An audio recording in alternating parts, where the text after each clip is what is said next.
Hello guys, it is Shivam here. Welcome to our channel. Are you ready to dive into the world of Flutter and Firebase? If you are a beginner looking to build the powerful real-world applications, you are at the right place. So on this course, we are going to cover login, sign up, Google, Apple and phone authentications as well as CRUD operations. So if you are ready to become a Flutter Firebase master, do not forget to hit that like and subscribe button so that you won't miss out on any of the upcoming videos we upload on this channel. Now let's get started. So first we are going to cover the CRUD operations. So we will guide you through creating, reading, updating and deleting data in the Flutter and Firebase. Before moving to the code, let me show you what all things we will learn on today's video and how your app will look alike at the end of this video. So today we are going to learn a Flutter Firebase CRUD method by a real project. I am going to make a simple app here because I want that the beginner who is learning a Flutter and Firebase for the first time, they can understand the each code that I will write in the VS Code. So on this app, we'll upload a employee detail to the respective company by using a employee form, and employee have to enter their name, age and location to the Firestore database, and through the employee collection will show all the employee to the respective company in our home page. So we are going to give a company name Flutter Firebase here, and in the home page you can see the floating action button. Now when I'll click to the floating action button here, then it will directly take me to the employee form page, and here I will fill a employee detail here like name. So I'll enter a name Vivek Sharma and his age 34 and the location United States. Now when I click to the add button, then you can see that employee detail has been added successfully. Now let's move to the Firebase and we'll check if the respective document has been uploaded to the Firestore database or not. So in the employee collection, you can see the second document which we have just uploaded from our app, which is age 34, name Vivek Sharma and location United States. So this was the first part of our CRUD method, which is create. Now let's move to the second part, which is read. So let's move to the home page, and here you can see the all employee list here, and let's move to the Firebase and you can see the first employee name Pritam Singh, age 30, and second employee name Vivek Sharma with location United States. So this was a second part of our CRUD method, which is read. So we can successfully read all the data from the Firestore database and can show in our app. Now here comes our third part, which is update. Now when I'll click to the pencil icon here, and we need to change a Pritam Singh age to 50, and we'll click in the update button. You can see that it just take a few seconds to update a Pritam Singh age to 50 here. Now let's move to the Firebase, and you can see that in the Firebase the age has been also changed to 50. Now let's change the employee name here to Divyansh Sharma. Now click in the update button, and we can also change a respective employee name, and you can see the same changes in the Firestore database. This was a third part, which is update. Now let's move to the fourth part, which is delete. Now when I click to the delete icon here, then it will delete the respective employee detail from the Firestore database, and it just take a few seconds to delete the details of that respective employee from the employee collection. So you can see that how I've created a CRUD method here by using a simple but a real project, so that each and every viewer who are watching this video or learning a Flutter Firebase for the first time can understand each and every code that I will write on this video. I will also suggest you, please do not skip any of the process or part from this video, because each and every process is necessary to get the result that I have just shown you now. So by the end of this video, you are going to learn lots of things regarding the Flutter and Firebase, because I will also tell you how to connect the Firebase for both Android and iOS. So let's move to the code and develop a real project from scratch. Now you can see the debug banner at the right top of the screen. So to remove the debug banner from the app, we need to go to the main.dart file, and in the material app we'll write debug. So checked mode banner to false, and making it to false, it will remove the banner from the top. Now we'll create a new folder named pages here, and in the pages folder I will create a new file named home.dart, and inside the home.dart file I will write import flutter material.dart, and will create a stateful widget named home here. Now we are going to use a init state, set state, and lots of function in our home.dart file. That's why I am using a stateful widget here. And if there is any case like if you don't want to use a set state, init state, then you can use a stateless widget. So I am writing a stateful widget here. Now body. Now we'll write scaffold, body, container, child, column. So now you can see that after writing the widgets, there is a blue line under each widget, which doesn't look good when you are coding in the VS Code. So to remove the blue underline from the widgets, I will add two lines in the analysis options.yaml file, and after adding this line it will almost remove the blue lines from our widgets. So this is a small trick that you can use in your app whenever you find a blue lines below your widgets. Now in the rule section you will add two lines. Now save the page, and let's move to the home.dart file again, and here you can see that almost blue lines disappear from our widgets.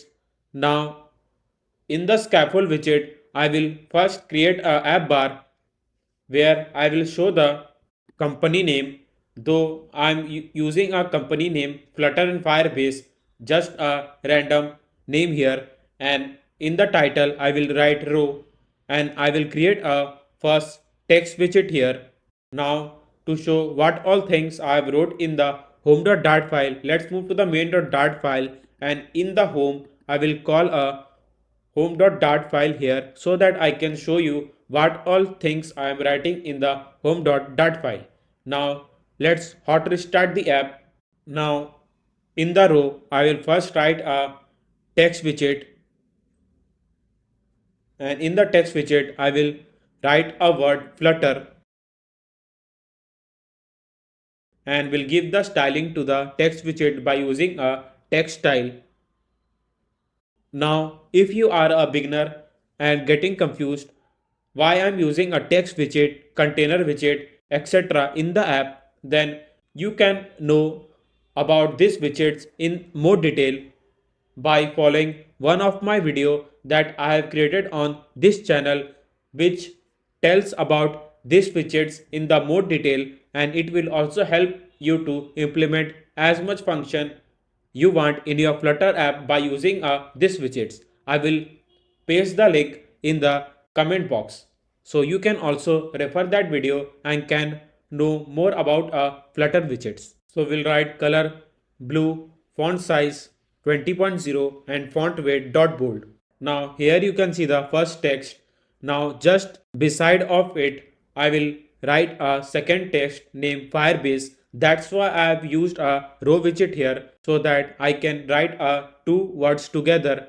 Now we'll write colors dot orange, and here you can see the Flutter Firebase text. Now if I want to move this text to the center, then I will go to the row and will write main axis alignment dot center, and it will quickly center our both the text. Now I will create a floating action button here, because as I've told you, there will be one more screen from where the employee will fill the form and they will add their detail to the Firestore database. So I will go to the scaffold and will write floating action button on pressed, and in the child I will pass icons.add. So here you can see the floating action button with a icon add. Now I want that when I tap to this button, then we'll move to the employee form page. So I will create one more file in our pages folder named employee.dart, and will again create a stateful widget named employee here.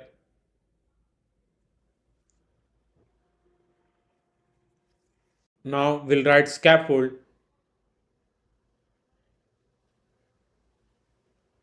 body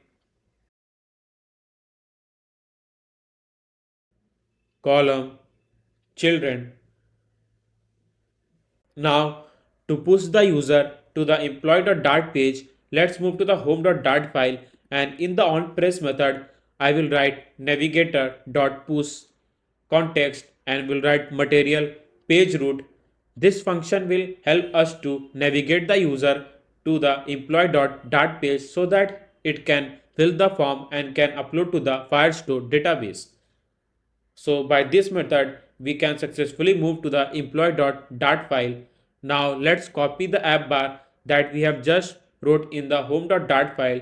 So it will as it is, and we'll just change the text to employee form here.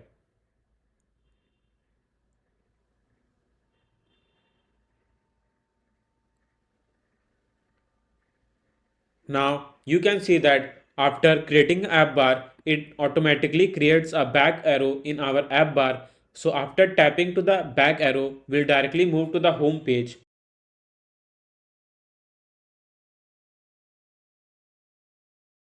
Now in the column widget, I will write the text name here so that employee can upload their name. So we'll write text widget name. So inside the text widget, we'll write name and we'll give the styling by using the text style.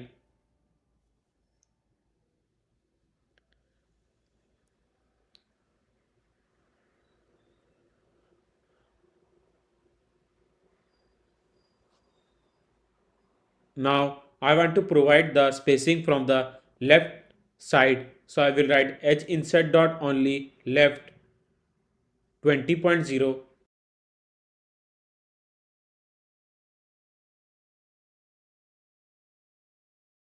and will also give the margin from the top 30.0. Now let's increase the font size to 24. I am trying to create this app as simple as I can because I want that someone who is developing their first app through my this video can understand the Flutter code very easily and can follow some more series that we have already uploaded in our channel. So through this app they can learn all the basics regarding the Flutter and Firebase, and after learning the basics from the Flutter and Firebase, they can directly move to the chat app, to do app, or food delivery app to master their app development skills. So I'm not going to make it more complex for the viewers who are watching the Flutter code for the first time. So I will try to keep as simple as I can so that you can learn each and everything regarding the Flutter and Firebase through this video. Now in the container I will write text field. Now let's hot reload, and here you can see the text field with a underline. Now I want to move the name to the left side of the screen in our column widget cross axis alignment dot start, and it will directly move the name to the left side of the screen. Now I want to remove this underline from the text field, so I will write decoration input decoration border input border dot none. So if you want to learn more about the text field, then as I have already told you the video where I have told lots of things regarding the text field widget 2, you can follow that video link in our comment box. Now we'll write decoration box decoration, and we'll first give the border to our container. So I will write border dot all. Now here you can see the text field. Now let's provide the margin from the right side, so we'll write 20.0. Now let's give the spacing from the top, so we'll use size box height 10.0.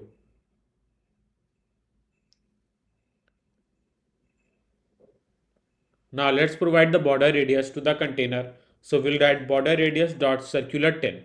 So here on the text field we can type as much text we want. So I'm writing my name Shivam Gupta here.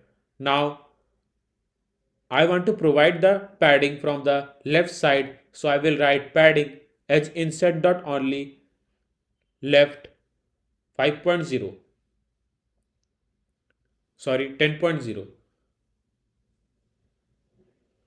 Now let's create some more text field so that the employee can enter age and location too.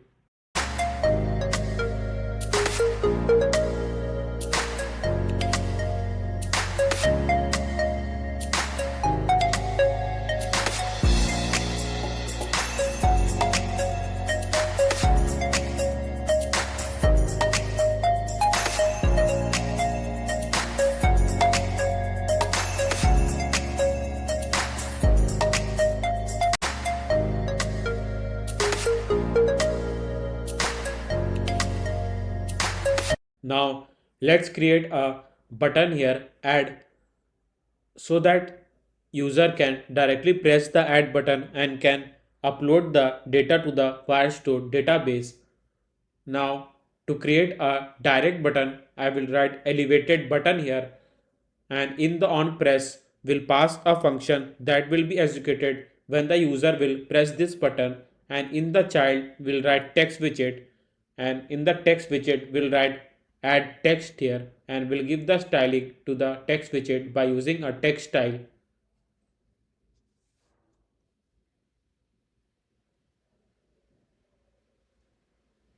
Now let's center the button here, so we'll wrap up with a center widget. Now we'll provide the space, so we'll write size box height 30.0. So we have created a complete UI for our employee form page. Now let's move and add the Firebase to our app so that we can upload the data to the Firestore database. First, I will create a project in our Firebase. So let's move to the Firebase, and we need to enter a project name here. So I'm writing basic app. Now click on continue, again on continue. Now use default account for Firebase, create project. So as you can see, Firebase is creating your project. So wait for a few seconds. So click on continue and we'll directly move to the Firebase. And here you can see that we can add iOS app, Android app and web app through the Firebase. So first I will add a iOS app here, then we'll move to the Android app. So in the iOS app, first we need a Apple bundle ID. So let's move to the Xcode, and we need to copy the bundle identifier from there and paste it in the Firebase. So move to the runner, then signing and capabilities, and copy the bundle identifier from here and will paste it in Apple bundle ID. Now click in the register app and download the Google service-info.plist file. Now make sure that it should be Google service-info.plist file. If anything is written rather than this, then make sure you edit them. Now just paste it below the info and click on finish. So it is done. Now let's move to the Firebase again. Click on next, next, again on next, continue to the console.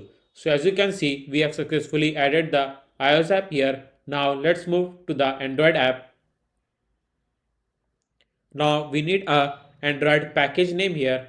So we'll go to the Android app build.gradle file and we'll move to the application ID and we'll copy the application ID from here and we'll paste it in the Android package name. Now click in the register app again. Now download google-service.json file and it should be also in the google-services.json file, and if anything is written rather than this, then make sure you edit them. Now paste it in the Android app folder. So it is done. Now click on next. Now copy the plugin from here and we need to paste in the Android build.gradle file, and in the class path we'll paste this plugin. Now we need to change some of the line of the code for our class path. I will also recommend you to please do not skip any of the process while setting up the Firebase, because each and every step is necessary so that we can connect the app for both Android and iOS. Now let's move and we'll copy the plugin and we'll go to the Android app build.gradle file, and in the apply plugin we'll paste the code and we'll again change some line of the code here. Now we'll copy the dependency from here and we'll paste it to the same file in the dependencies. Now second line.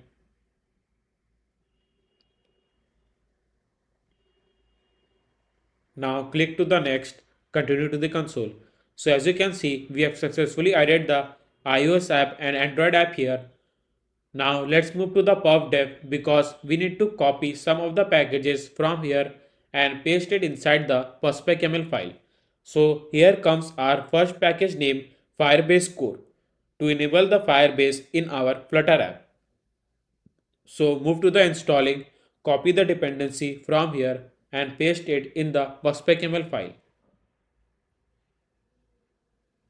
Now to access the Cloud Firestore from our Flutter app, here comes our second package name, Cloud Firestore.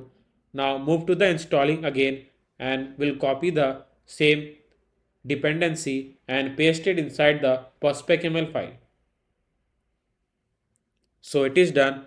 Now run all the packages in our Flutter app. Now let's move to the Firebase again, because we need to enable some of the function for our Cloud Firestore so that we can upload the data from our Flutter app. So we'll move to the Firestore database, click on Get Started button, click on Next, then in the Enable button.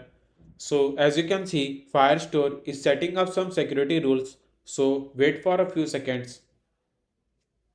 Now let's move to the rules and we need to change it to false to true. Please do not skip this process, because if you don't change the rule from the Firestore, then you can't upload the data to the Firestore database. So do not forget to change the rules from the Cloud Firestore. So we have successfully added a Firebase in our Flutter app. So in the Firebase, here it will be the collection name and the document ID, and we will upload one by one employee detail here. Do not need to worry. I will make it very easy for the beginners who are learning the Flutter Firebase for the first time, so that they can upload the details to the Firestore database in just few seconds. Now in the lib folder, I will create a new folder name service here, and inside the service folder, I will create new file name database.dart file. So many of the developers might do that. They will write all the functions regarding the Firebase in the same file where they have created the UI. But I always recommend you to create a separate file like database.dart file or any other file from where you can write all the Firebase function and can call them by using a single code. This will make your code really clean and you can customize your app very easily, and it will also save lots of time while writing a Flutter app in the VS Code. Now in the database.dart file, I will create a class named database methods. Now we'll write future and we'll write add employee detail function here, which will be called when the user will click in the add button here and will pass a map string dynamic. Now you might be thinking that why I've used a map string dynamic here. Basically, map string dynamic help us to upload the user form easily to the cloud Firestore. So in the string we'll pass name, age, location, and in the dynamic method you can pass anything like string, integer, boolean character, etc. I will show you how to upload the user details by using a map string dynamic here. So we'll write a employee info map. Now we'll write async. We'll also write a string ID here. Basically, string ID is because, as I've told you, there will be a specific ID for the each document that we will upload to the Firestore database so that we can delete, update a specific employee detail from our app easily. So by passing the unique ID, you can quickly update or delete the specific document from the Firestore database in just few seconds. Now we'll write Firebase firestore.instance.collection and employee will be our collection name and specific doc ID, and we'll write .set method to upload the user info map here. Now to handle the text in our text field, we'll write text editing controller name controller equals to new text editing controller. So by using a text editing controller, we can easily handle the text that the user will enter on these three text field. So we'll create each controller for this text field.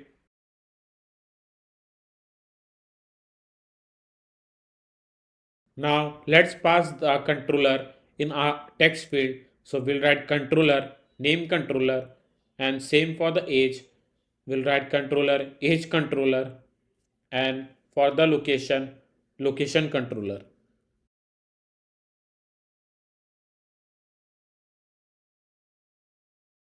So if you have any questions regarding the things we are writing here, you can comment me in the comment box. I will try to answer all the problems regarding the Flutter app you are facing here. Or you can DM me directly in my Instagram ID so that I can quickly provide you the solution regarding the problem you are facing. Now we'll write map string dynamic here, and as I've told you, I will show you how to upload the user detail by using a map string dynamic. So our string will be the name, and through the name controller.text we will get the text that the user will enter in this text field. So to get the text from the specific text field, we need to write first the controller, then dot text to get all the text that the user will enter on this text field. So same for the age and the location.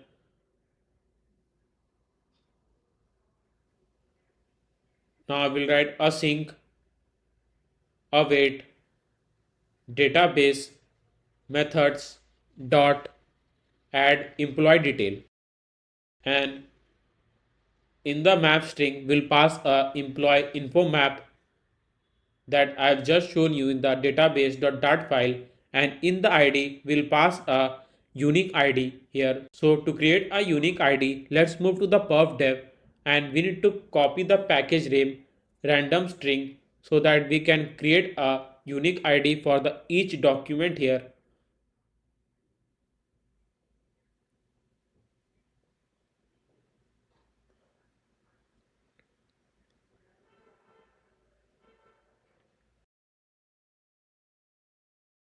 Now we'll write string ID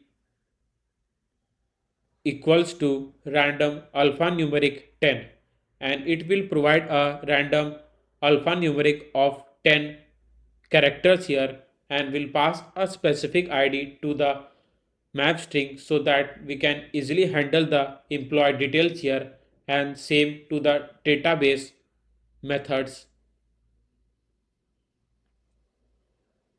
Now, after uploading the details to the Firestore database, I want to show the user that if the details have been uploaded to the Firestore database or not. To show the hint or a toast message, we need to copy a Flutter toast package from our pubdev.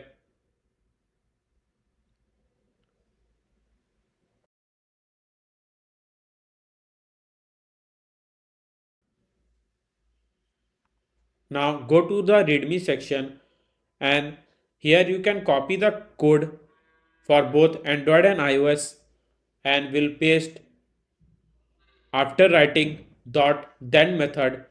So it itself says that after completing the database methods function, it will show the text message that employee detail has been added successfully. Now, to run all the code, let's move to the terminal, and first we need to write a flutter clean command here, then flutter run to run all the packages that we have just added in the prospect.ml file and the complete app to our emulator.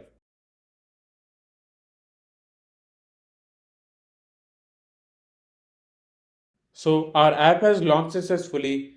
Now, before uploading the details to the Firestore database, we need to go to the main.dart file and add the few lines to enable the Firebase in our Flutter app. So we'll write in a void main function async, and we'll write widgets flutter binding dot ensure initialized, and we'll write await firebase.initialize app. Do not forget to add this line in your main.dart file, otherwise you can't upload the details to the Firestore database. Now let hot restart it again, and when I click to the floating action button, then it will directly take us to the employee form here, and in the name I will write Shivam Gupta here, and will pass some random age at the location India. Now I will click to the add button, and as you can see, employee detail has been added successfully. Now let's move to the Firebase and let's check if the detail has been added to the Firebase or not. So we'll refresh the page, and here you can see the collection name employee and the specific ID with a age 30, location India, and the name that we have just uploaded from our device. So we can successfully add the detail to the Firestore database. So let's upload a second employee name Rahul Sharma, and will pass age 50 and location United States. Now click in the add button. So employee detail has been added successfully, and you can see the second user detail has been added to the same collection employee here. So our create method is working brilliantly, and you have learned how to upload the user detail to the Firestore database. So from the CRUD method, you have learned how to upload a first method, which is create. So this was the one of the easiest way that I have tried to explain to our viewers, so that they can easily upload the details to the Firestore database in just few seconds. So if you are enjoying this video and want to show some extra love and support, consider buying us a virtual coffee. Every sip fuels our coding adventure and keeps the Flutter magic alive. You can find the link in the description box. Now let's move to the our second part, which is a read from our CRUD method. So from the read, we'll show all the details that we have just uploaded to the Firestore database in our home screen. So let's move to the home.dart file, and we'll first create a UI, then we'll add a function so that we can get all the details from the Firestore database in just few seconds. Now we'll write container, and we'll write with media query dot of context dot size dot width. Now you might be thinking that why I've used a media query in a with here. Basically, media query is something that makes your app highly responsive. So if you want that container to use a complete width of your device automatically, then you can use a media query here rather than providing a specific number to your width. Now we'll write decoration, box decoration, and we'll pass color colors.white and border radius dot circular 10. Now we'll pass column in our child widget. Now in the children we'll write text name and we'll show the name of our employee here. So for now I'm writing name Shivam Gupta. Now style text style colors.blue and font size 20.0 and font weight dot bold.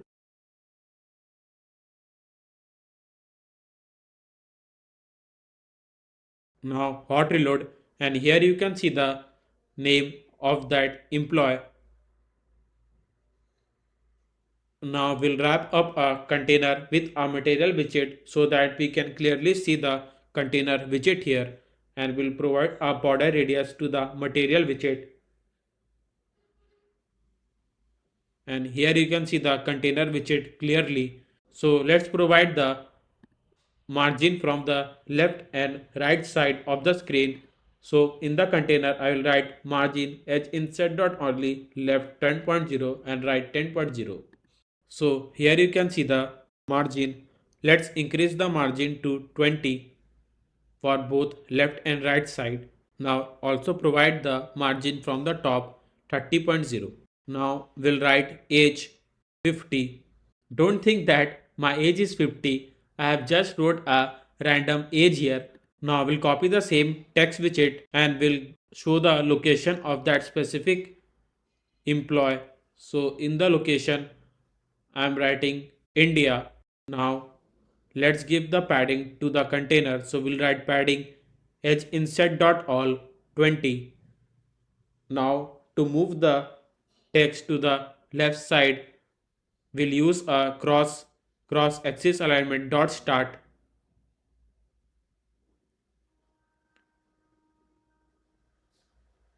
So this is just a UI. Now we'll show all the details from the Firestore database by using a stream builder function. So through the stream builder function, it will automatically shows all the documents in the respective collection in just few seconds. And if you update or delete any of the document from the Firebase, then the stream builder will quickly shows the update in our app in just few seconds. So I will always recommend you that when you want to show the documents from the Firestore database, then always use a stream builder here. Now let's move to the database.dart file and we'll create a function get employee detail, because by using this function we'll get all the details from the Firestore database. So we'll write future stream query snapshot. Basically query snapshot will help us to read all the documents for that respective collection. Now we'll write Firebase Firestore dot collection and we'll pass a collection name employee and dot snapshot so that we can get all the documents from the respective collection. So we have created a get employee details function so that we can read all the employee details from the Firestore database. Now let's move to the home.dart file, and here I will write stream employee stream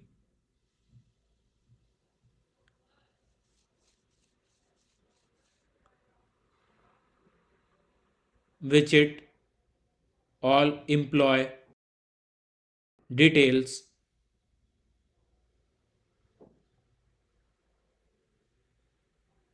and in the return I will create a stream builder here, and in the builder I will write context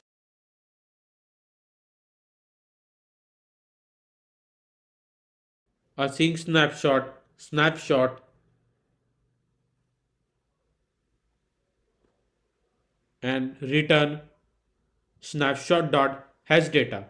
So snapshot will check that if the data present in a respective collection or not. So if there will be a data or a document in the respective collection, then it will show all the data by using a list view.builder. And if not, then it will just show a container here.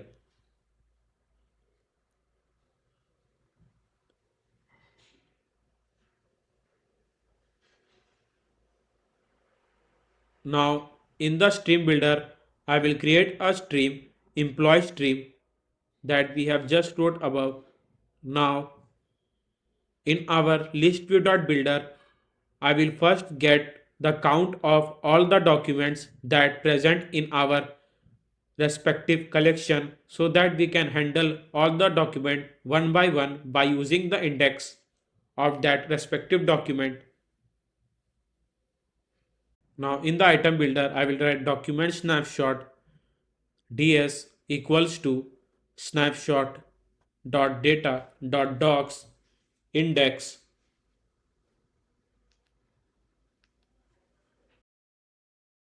and will return the container that we have just wrote for the UI. So we'll cut a complete material widget from here and we'll paste it inside the list view.builder. Now in the name, I will pass ds and a respective field name here, and same for the age and the location. Please make sure when you are writing a field name in a DS, then it should be exact that what you have mentioned in the Firestore database. If there is a something mismatch like a space or a character small or capital, then it will not read a respective document from that collection. Now we'll create get on the load function here because I want that as soon as we opens the app, then the app will quickly collects all the details from the respective employee collection, and in the employee stream will pass database method dot get employee detail, and we'll use a set state method so that we can quickly pass the details to the list view builder, and in the init state I will call a get on the load function. Now the reason for passing the function in the init state is because init state is the first function that usually calls when the app launches. Now we'll write all employee details function in our column widget so that we can show all the details, and we'll wrap up with a expanded widget so that it can use a complete height of our device. Now after hot reload, you can see the details from the employee collection that we have uploaded in the Firestore database. Now let's give the space from the bottom. So we'll wrap up a material widget with a container widget, and we'll give the margin from the bottom.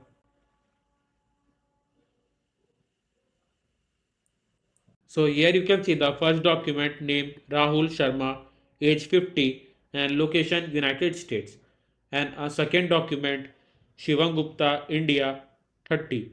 So both the documents we can see in our app by using a stream builder, and we can successfully read all the details for that respective collection. So let's move and add one more users, and it will show the details of that user in the home page in just few seconds. So in the name I will write Manoj De and age 34 and location India. Now click on add. So details has been uploaded successfully. Now let's move to the home page again, and here you can see that it just take a few seconds to show the details from the Firestore database. So we have done the second part of our CRUD method, which is read. So if you got to know how to read the data from the Firestore database, then do not forget to hit that like button down below. Now let's move to the third part of our CRUD, which is update. So we'll move to the text widget and we'll wrap up with a row widget, and in the row widget I will provide a icon edit so that user can directly edit the employee detail from the home page. Now I will create a show dialog box here so that user can see all the details of that respective employee and can edit one by one through the text field. So in the future, I will write edit employee detail, which will be the our function name, and in the string ID will pass a respective ID of that document, and in the builder I will write context, and in the context I will write alert dialog. Now content, container, child, column, children, and in the children will write row widget here because I will also create a close button so that they can close the show dialog box by using this icon and a to text that we have already wrote in the app bar,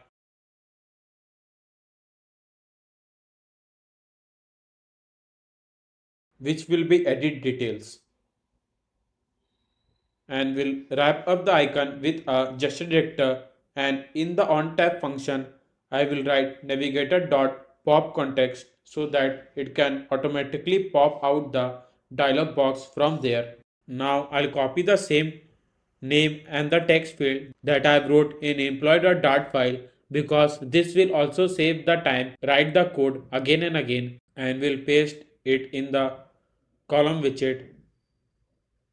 And we need to also pass a controller so that we can handle the text field.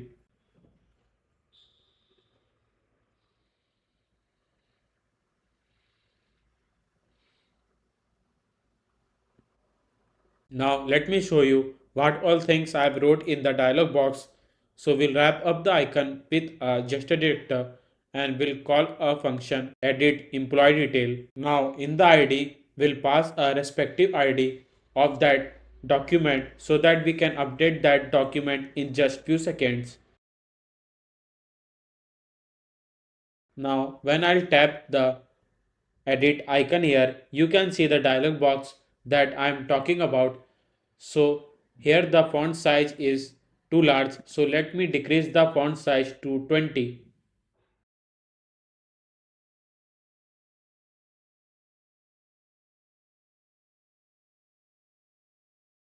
Now let's move the text to the left side. So again we'll write cross axis alignment dot start in our column widget and also provide the space between the headline and the text field.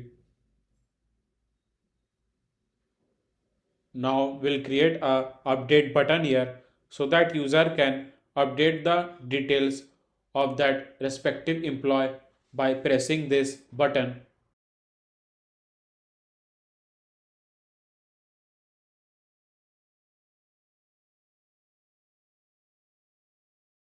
Now to show the text in the text field so that user can update the details of that respective employee, we need to assign the text field with the text that has been already shown in the Firestore database. So we'll write name controller.text ds name, age controller.text ds age, and same for the location. So by doing that, we are assigning a name, age, location to the respective text field so that user can edit the respective details easily and can update the document from the Flutter app. Now when I click to the edit button, you can see the name Rahul Sharma, age 50 and the location. Now let's move to the update button to the center and will also provide the height from the top by using the size box. Now let's move, and when I'll click to the edit button here, then here you can see that it calls all the user detail in the respective text field like name, age and the location. So by using the update button, I can update the name and the age and the location of that respective employee by using this text field. But before that, we need to add the function in our elevated button so that it will be called whenever we'll press the update button here. So let's move to the database.dart file and we will create a function name update employee detail. So we'll write future update employee detail. Now we need to pass our respective document ID so that we can update the document from the Firestore database by using this ID here. So this is the respective ID of that respective employee document. So we need to go to that respective document and can make the update by a unique ID of that employee. Now we'll write return await firebase firestore.instance.collection and we'll pass a collection name employee here. Now dot doc, and as I've told you there is a respective doc ID for each document and we'll use dot update function, and in the dot update function we'll again pass a map string dynamic here which is a updated map here. So we'll write a map name update info and we'll pass it to dot update function here. So by using this update function it can quickly update the respective document of that employee.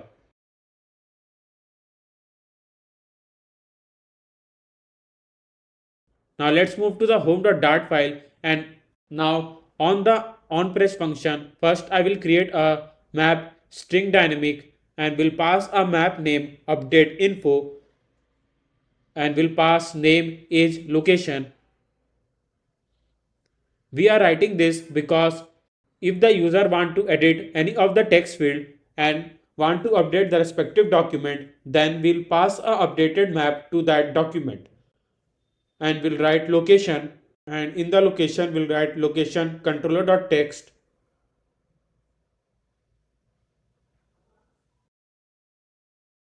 and we'll also pass the respective ID.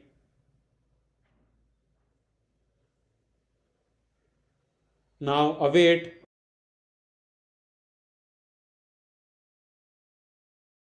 database methods dot update employee detail, and in the ID which will be the respective ID and update info which will be the map string dynamic, and through the dot then method will directly pop out the dialog box here by using navigator.pop context. Now let's hot restart it again. Now let's update the Manoj Day age to 20 here. Now we'll click to the pencil icon and we'll change the age from 30 to 20. Now I'll click on the update button and you can see that it just take a few seconds to update the age in our Firestore database. Now let's update the user name here. So I will write Rahul Gupta here and we'll click on the update button, and you can see that it just take a few seconds to update the name from Rahul Sharma to Rahul Gupta here. And let's also update the location of that employee to England, and again you can see the update in the Firestore database. So our update part is done and we have successfully executed the third part of our CRUD method, which is update. Now let's move to the fourth part of our CRUD method, which is delete. So now we'll create a icon delete here. So when the user will press a delete icon, then it will delete the respective document from the collection name employee. So we'll first create icons.delete. Now we'll give the color to our icon. So we'll write colors.orange. Now remove the main axis alignment dot space between and we'll give a spacer here, and through the spacer it will provide a maximum space between the widgets here.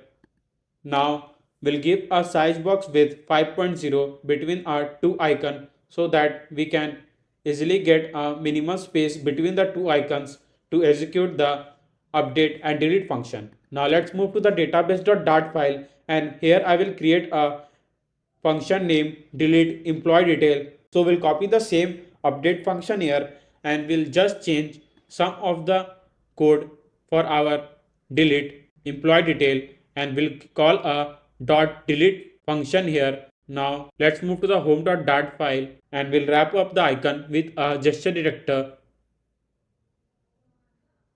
And in the onTap method, we'll pass a database methods dot delete employee detail and we'll pass a respective document ID by DSID.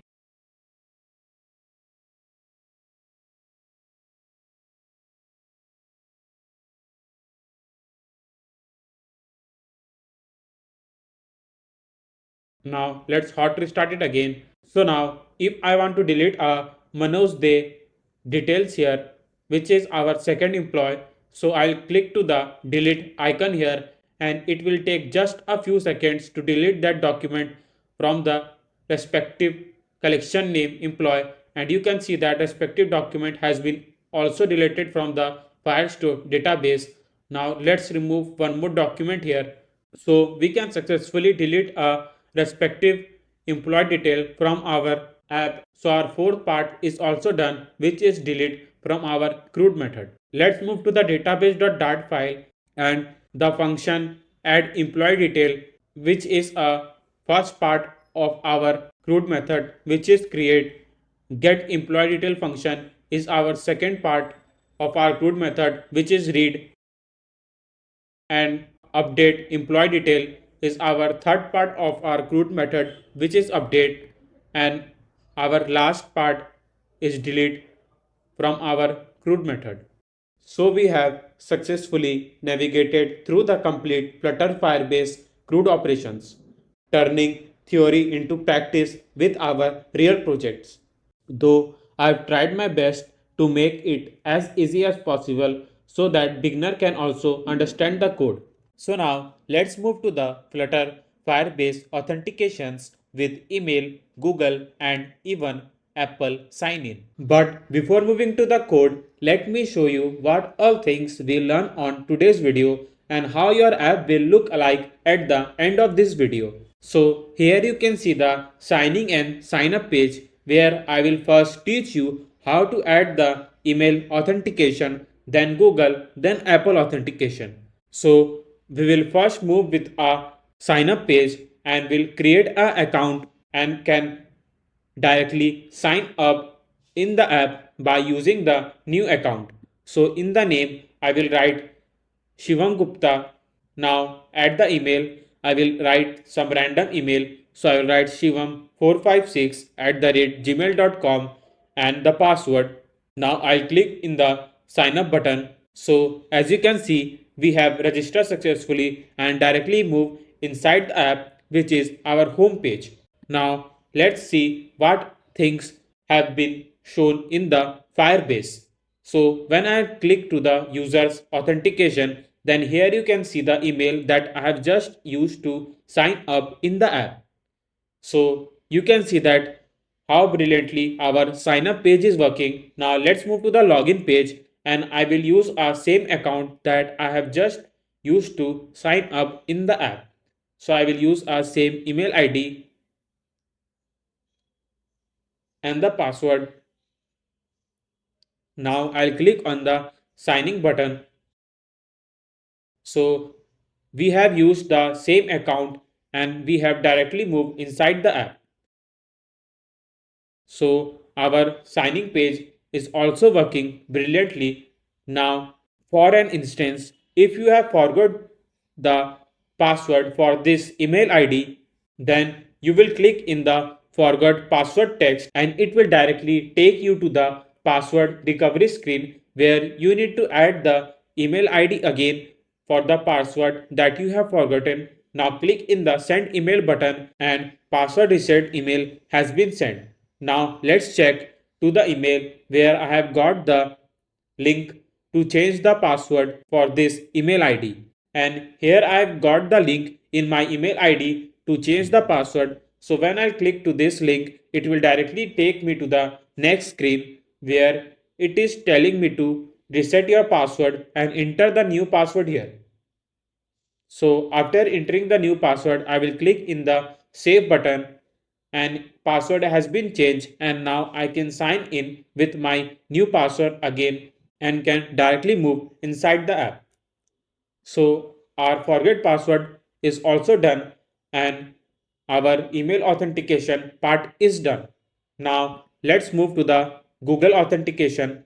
Now in the Google authentication, I have seen many videos in the YouTube, but the most of the videos doesn't teach the viewers how to get the user data from the Google authentication and upload it to the Firestore database. So I have brought a new idea to you to upload the user data to the Firestore database by using the Google authentication. I will just not show you how to use a Google authentication, but I will also show you how to use a Google authentication and upload the user details to the Firestore database by using just a Google account of that user, because this may help you to create a big apps like e-commerce apps, dating apps, etc. So when I click to the Google image, then it shows my Google account here. Now I'll select my Google account and we have successfully use a Google account to authenticate in the app, and we have directly moved inside the app. But let's move to the Firebase and let me show you what all things have been uploaded in the Firebase. So in the authentication, you can see that I have used just this email ID to authenticate in the app. Now in the Firestore database, here you can see the user collection with the specific doc ID and the email I have used with the specific ID, the image of the user and the name of the user. By using just a Google account, I will show you how to upload the user detail to the Firestore database. So our Google authentication part is also done. Now let's move to the our final authentication, which is Apple authentication. Now when I click to the Apple image, then it is showing me sign in with Apple with the Apple ID. Now click on continue and now continue with the password, and here is my Apple ID, and you can use your password for the Apple ID you have used and click in the signing button, and it will directly help you to authenticate with your Apple ID account. So I've just shown you what you will get at the end of this video, and I will teach you each and every step to how to add the sign up page, Google and Apple authentication in the Flutter app by using Firebase. But I have a small request from you. Please do not skip any of the process from this video, because each and every step is necessary in this video to get the result that I have just shown you now. I will explain you each and every line of the code to make it very easy for you to implement the authentication in your app. Also, do not copy the code directly from the source code. Better, I will suggest you that to follow along with me, and you can code with me and can watch the complete explanation of this video and can understand what all things I have wrote in this code. So now let's get started. So first we'll move with a email authentication, then we'll move with Google and Apple authentication. So let's move to the Firebase and we'll create a project name authentication app. Now we'll click on continue, again on continue. Now use default account for Firebase. Click on create project. So as you can see, Firebase is creating your project. So wait for a few seconds. Now click on continue and we will directly move to the Firebase. So here you can see that we can connect the iOS, Android and web app through Firebase. So first I will connect the iOS app, then we'll move with the Android app. So I'll click on the iOS app here and we need to add the Apple bundle ID. So we'll move to the X code.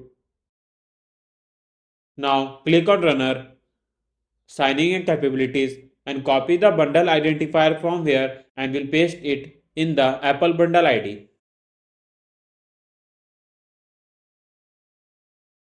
Now click on register app. So wait for a few seconds. Now download the Google service info.plist file from here and we'll paste it inside the Xcode. Now make sure it should be Google service info.plist file. If anything is written rather than this, then make sure you edit them. Now paste it below the info, click on finish.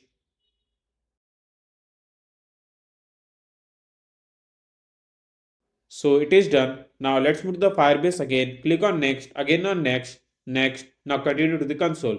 So as you can see, we have successfully added the iOS app here. Now let's move to the Android. So here we need the Android package name. So let's move to the Android app build.gdl file.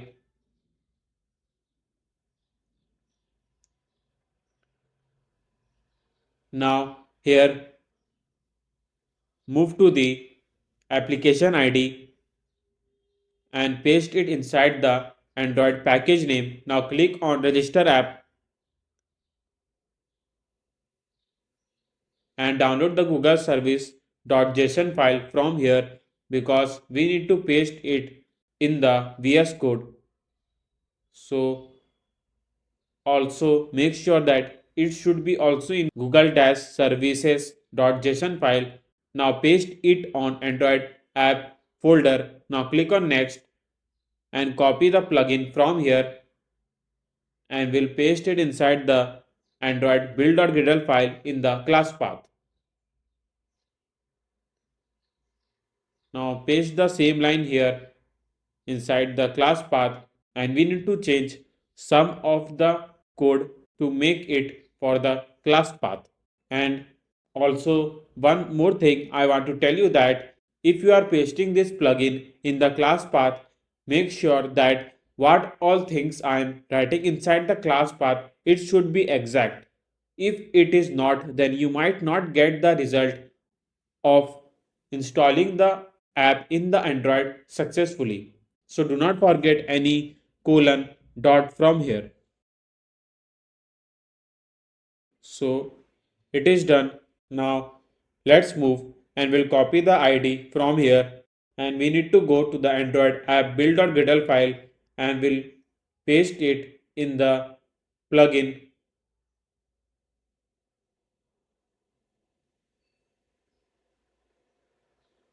And we need to change some of the line of the code. Now we need to copy the dependency from here and we'll paste it inside the dependencies. Now another line.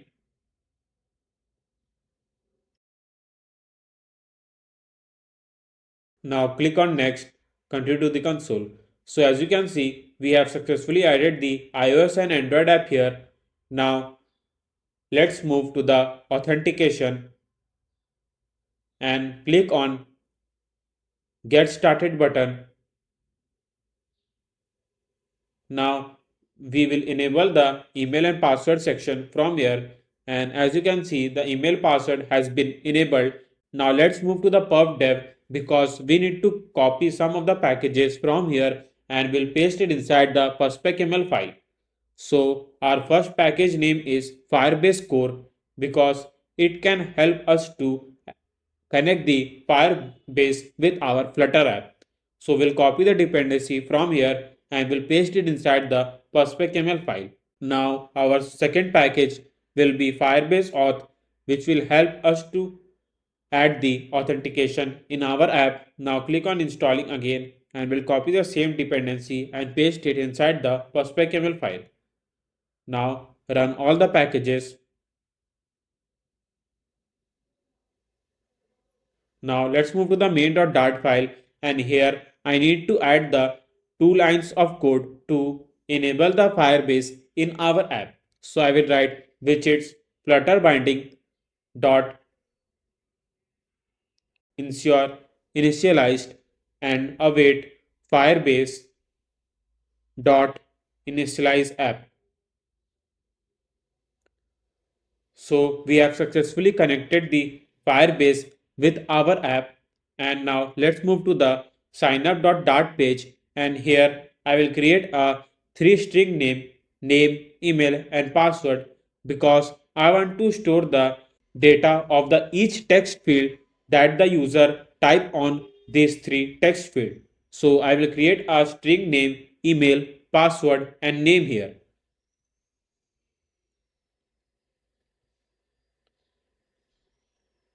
Now I'll write text editing controller, name controller. The reason for writing text editing controller is because I want to manage the text that user enter on this text field. So to manage the text inside the text field, we need to use a text editing controller for each text field. So I will create a text editing controller for name, password and email, and we'll go to the text field and we'll write controller and we'll pass each controller that I have just mentioned above.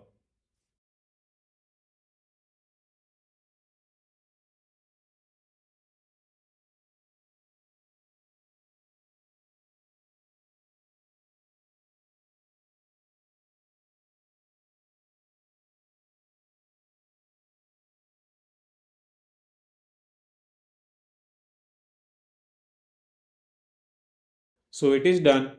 Now I will write final form key, global key, form state. So let me explain you why I've used a global key here. Because the global key can help us to validate each of the text field here by wrapping up the column with a form widget here, and in the key will pass a form key that I have just mentioned above.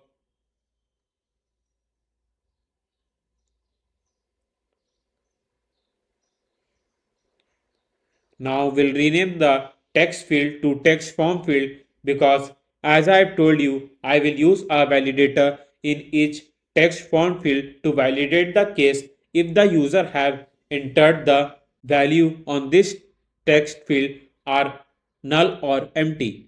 If the value is null or empty, then we'll show the each case here like for the name.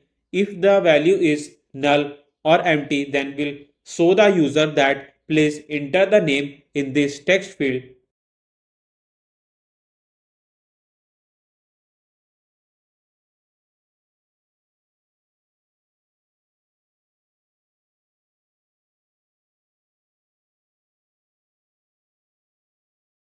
Now we'll return null if everything is true.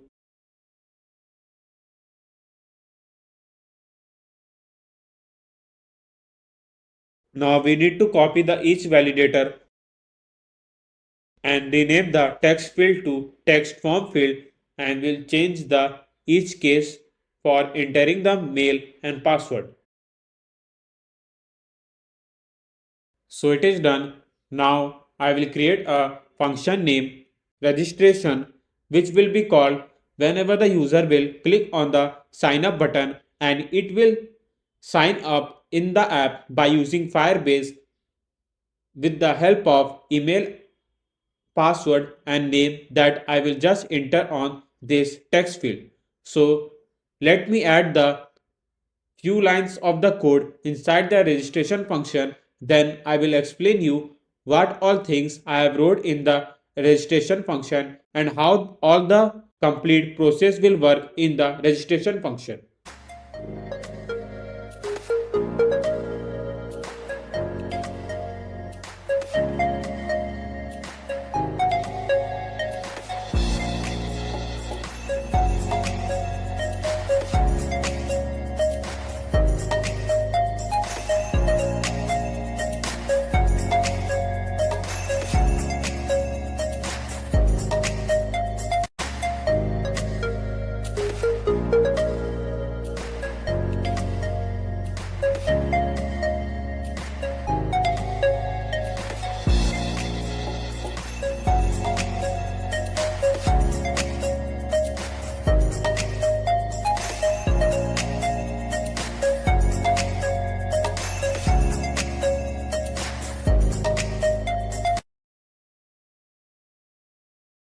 So I've wrote the complete code in the registration function, and as you can see, if the password is not equals to null, then we'll move to the authentication part, and we can pass another case like if name controller.text is not equals to space and same for the mail controller.text. We are passing this statement is because I want that registration function will be called once the user enter all the three things in this text field. Now after filling this text field, there is a function name create user with email and password with a email and password that will just enter on this text field. Now we'll use a snack bar to show that user have registered successfully and will directly move the user to the home page of the app. For the case if there is a weak password, then we'll show the password provided is too weak, and if the email will be already in use, then we'll show that account already exists. It is very easy to understand each line of code that I have just wrote in the registration function because I want to make very simple for the users to understand the authentication in our app. Now let's move to the sign up button and we'll wrap up with a gesture detector. I have used a form key in if condition because I want to validate that if the user have entered all the three things like name, email and password on this three text field, then we'll move to the set state and in the set state we'll rename all the string that I have just assigned above. So in the email we'll pass a mail controller.text where the user have entered the email and same for the name and the password.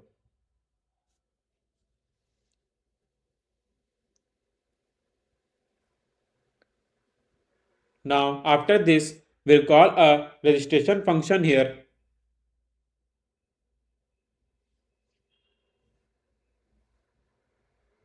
Now let's move to the terminal and I will write flutter clean and will run a flutter run to run the app in the emulator. So our app has launched successfully. Now I will show you how to sign up in the app. So in the name I will write Shivam Gupta. Now in the email I will write Shivam 6772 at the rate gmail.com sign up button, and as you can see we have directly moved to the home page of the app and we have registered successfully. Now let's move to the Firebase and I will show you an email where we have just used to sign up in the app.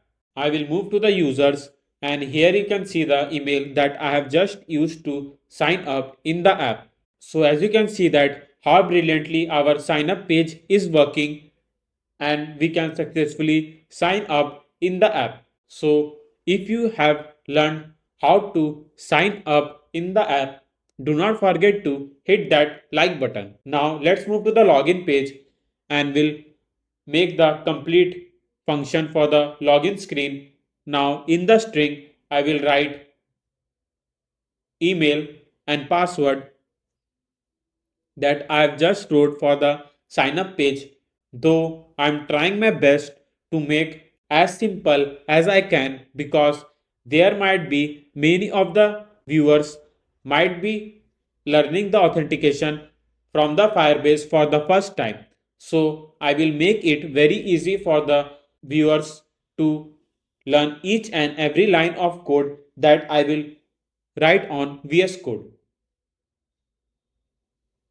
So I will write same text editing controller to handle the text field and same global key to handle the each validator that I will write on this text field.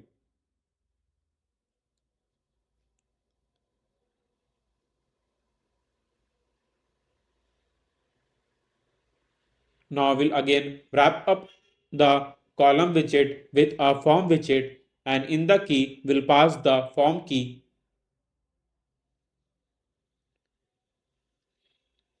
and will use a text form field and in the controller will pass the same mail controller.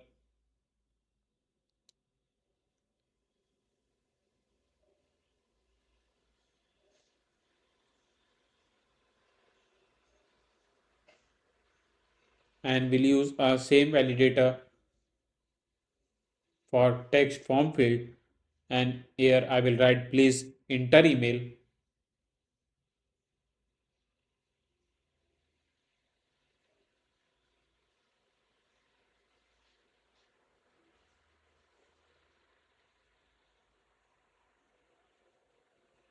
and in the controller we'll pass the same password controller.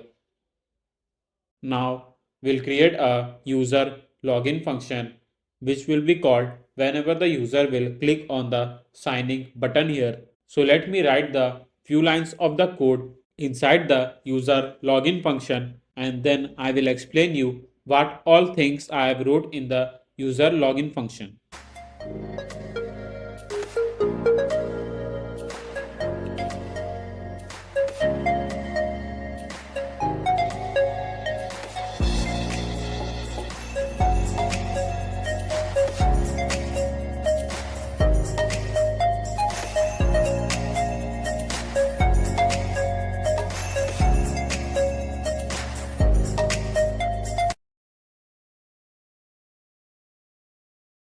So I've wrote the complete code for the user login function.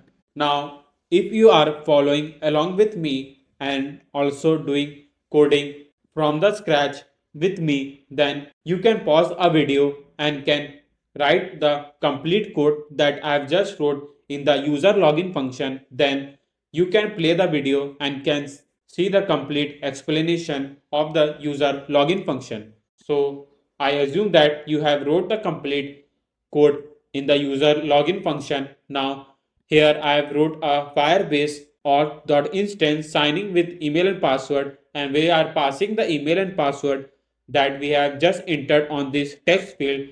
And if the case that if the user have not found for the email that the user just entered here, then will show a no user found for that email. And if the user enter a wrong password, then will show the wrong password provided by the user. And we'll wrap up with a gesture detector.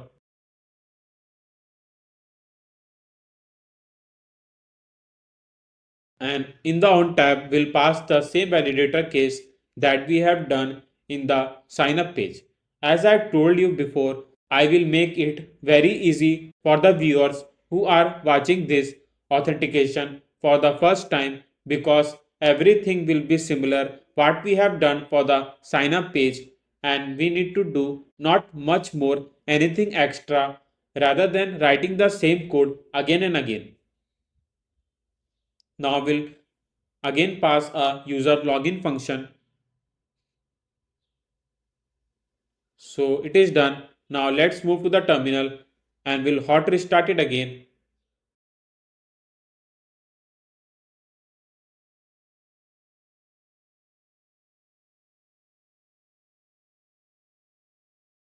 Now here, now here I will create a account and I will use a same email to log in the app. So first I will create a new account by using the sign up page. So in the name I will write Shivam Gupta and will use a email 234 at the rate gmail.com and the password, and will click on the sign up button. So we have registered successfully. Now let's move to the login page and I will use a same email and password to log in the app. So I will use the same email. Now we'll click on the signing button, and as you can see our login page is working brilliantly and we have directly moved to the home page of the app, and we have also logged in with a email account that I have just used to sign up in the app. Now for an instance, I forgot the password for the email that I've just wrote here. Then we'll move to the forgot password text and we'll click to that and we'll move to the forgot password screen and can change the password for this email. So here I have wrote the complete UI for a forgot password.dart file, but we have not wrote a function for a forgot password screen. So I will move to the login page here and will wrap up with a gesture detector and will directly push the user to the forgot password screen to change the password for the email that they have forgotten the password.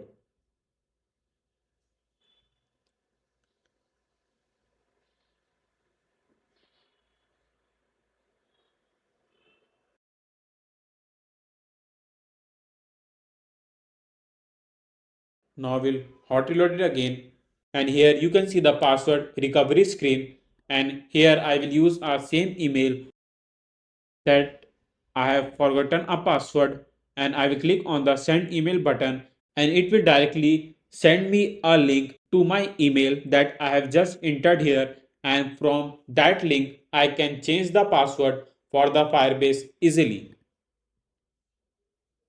Now I have wrote just a UI here, but we have not wrote a single function for the forgot password screen. So let's move and write string email.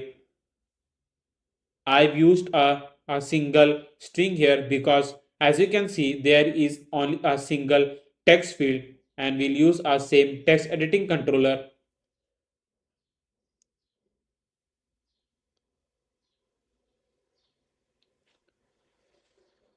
Now we'll use our same form key. Now we'll do the same process what we have done in the sign up and login page, like writing a controllers, writing a validator to validate each text field. Now we'll create a function name reset password. So again, let me write all the code inside the reset password screen. Then you can pause this video and can write all the code that I've just wrote inside the reset password screen, and then you can listen the complete explanation after writing the complete code for the forgot password function.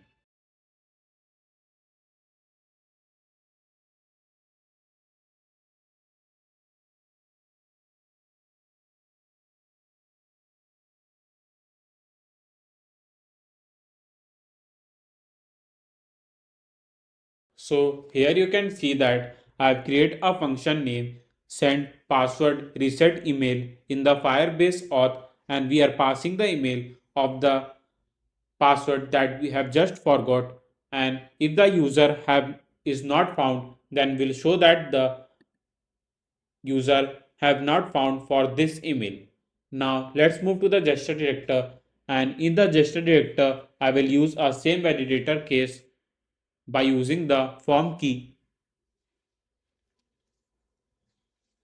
So now let hot restart it again. So for an example, I forgot this email password, then I will directly click on the forgot password text and it will take me to the forgot password screen, and here I will write a same email that I've just wrote in the login page. I will click on the send email button.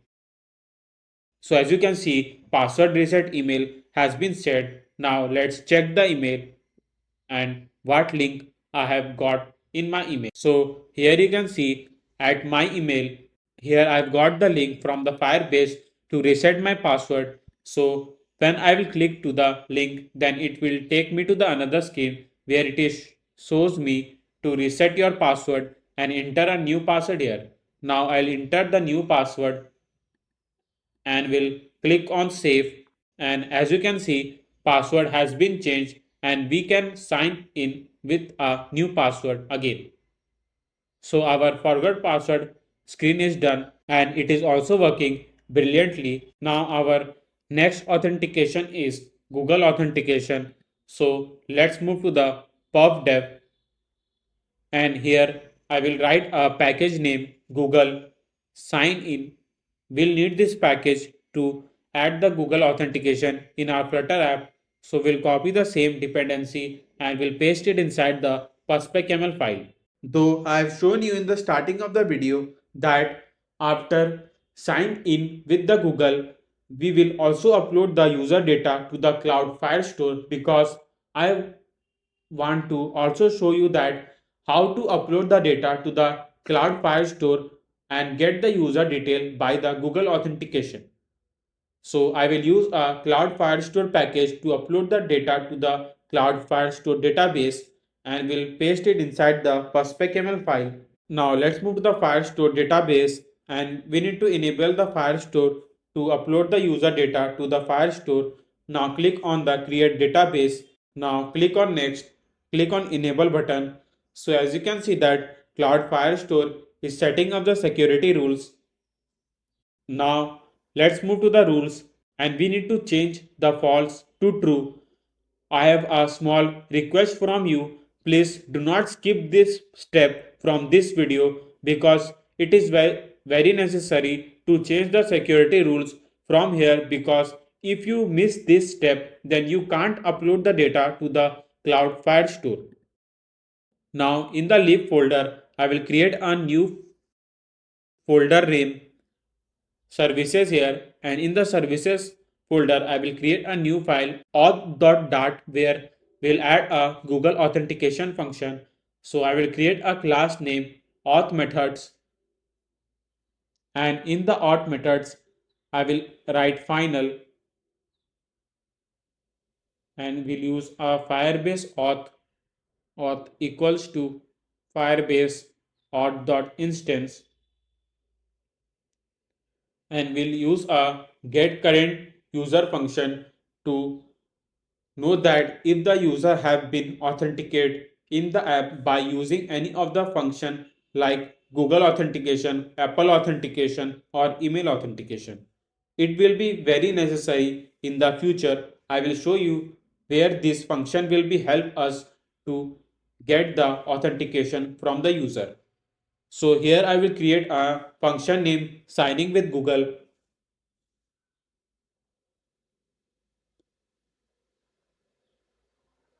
Now build context async. So let me add the few lines of the code inside the signing with Google. Then I will explain you what all things I will just wrote in the signing with Google function.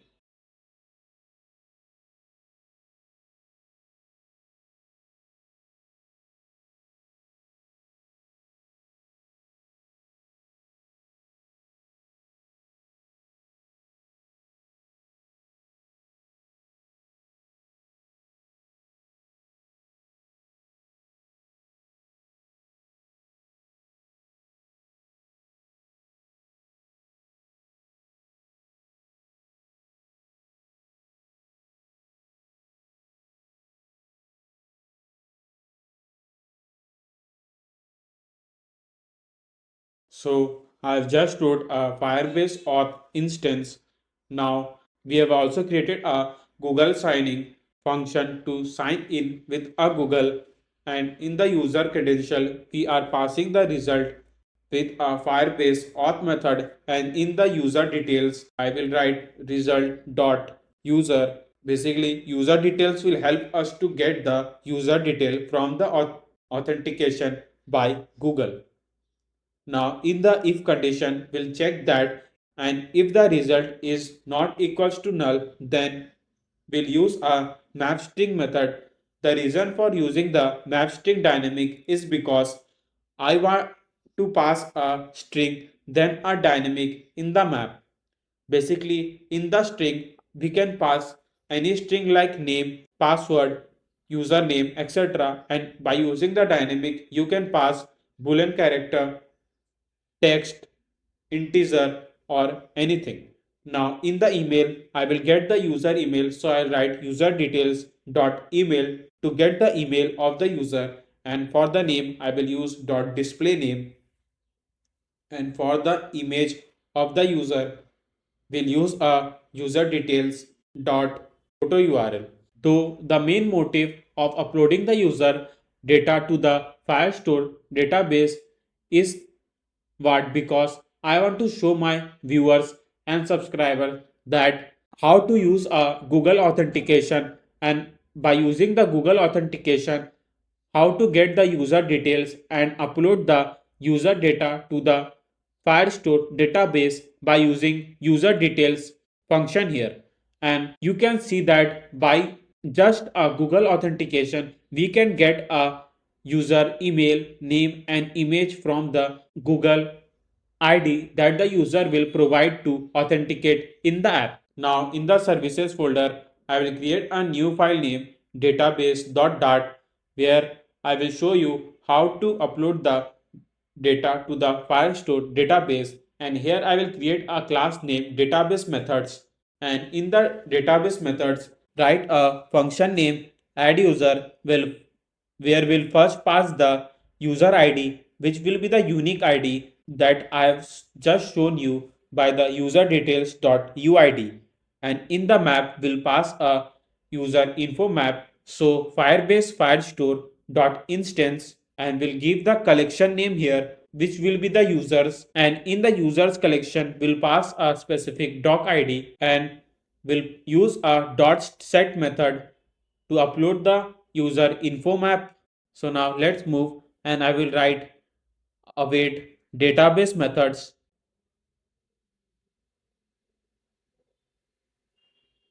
dot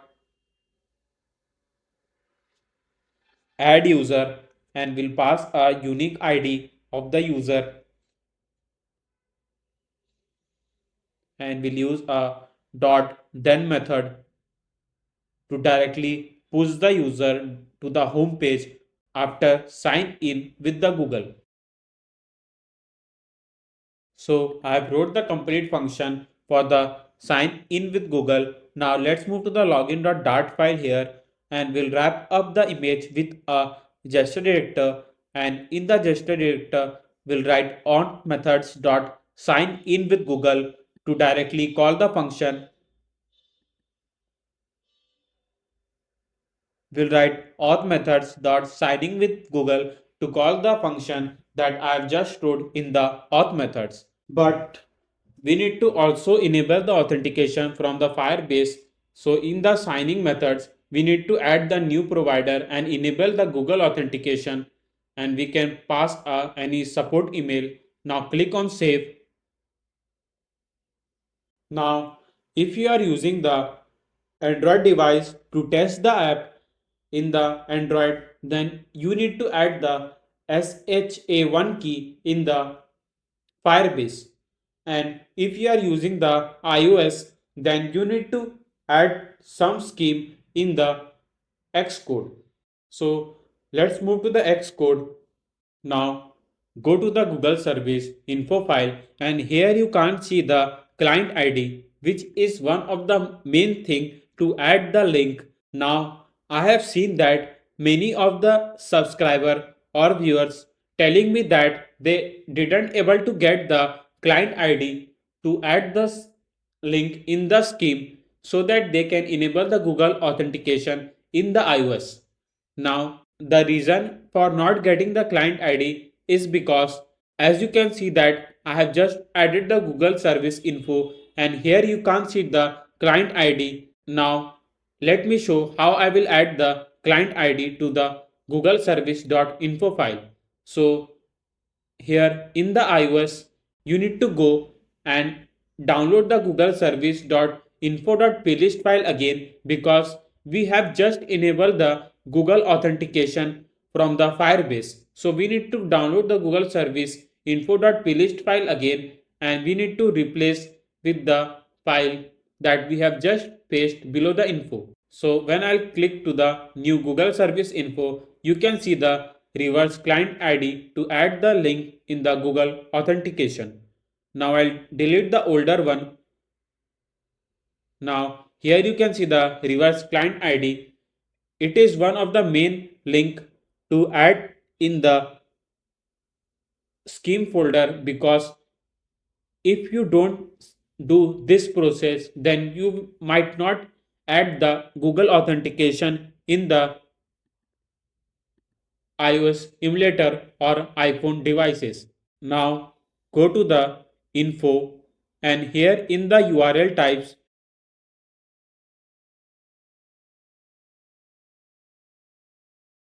you need to click on the add button and paste that link in the URL schemes, and it is done. So we have completely set up the Google authentication for both Android and iOS. Now let's move and test the Google authentication. So we'll move to the terminal and we'll write flutter clean and flutter run to run the app. So our app has launched successfully. Now when I click to the Google image, then it will help us to authenticate with the Google. Now I'll click one of my Google account and will directly move to the home page, and we have successfully authenticated with the Google. Now let's move to the Firebase and I will show you what all details have been uploaded to the Firestore database. Now let's refresh this page and you can see the user collection with a specific doc ID and the email that I've just used to authenticate with the help of my Google account. Now here you can see my name, image, etc. And let's move to the authentication, and here you can see that I have just authenticated with a Google account. So our Google authentication is working brilliantly, and you have just learned how to use a Google authentication and can also upload the user data to the Firestore database. And still you didn't like this video, then I have a small request from you, because I am giving my best to explain you in more best possible way. So do not forget to hit that like button and do not forget to hit that subscribe button too, because I will be uploading this type of content more on this channel. So do not miss any of the videos from this channel. So now let's move to the our last and final authentication, which is Apple authentication. So to integrate the Apple authentication in our Flutter app, first we need to add the package in our perspecaml file. So let's move to the pubdev and I will search Apple sign in here, and we need to select the Apple sign in package and go on installing, copy this package from here and paste it inside the perspecaml file. Now run the package. Now let's move to the auth.dart, and in the auth.dart file I will create a function named sign in with Apple, which will be called when the user will click on this Apple image, or if they want to sign in with the Apple. So let me write a few lines of the code in the sign in with Apple function, and then I will explain you what all things I have wrote in the sign in with Apple function.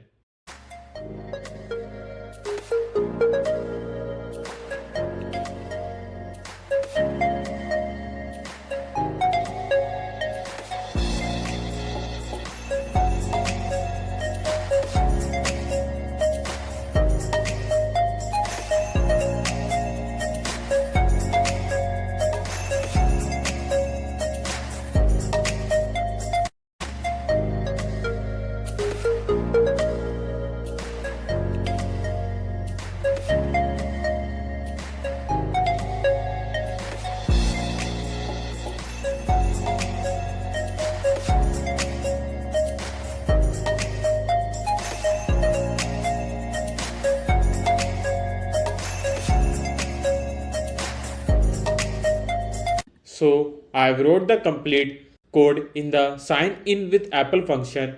Now you can pause a video for a minute or more to write all the code that I have just wrote in the sign in with Apple function, and then you can hear the explanation that I will just give you now. So I hope that you have wrote a complete code. Now here come our main function, that if the full name, so in the full name text we are passing the app ID credential and getting the full name of the user.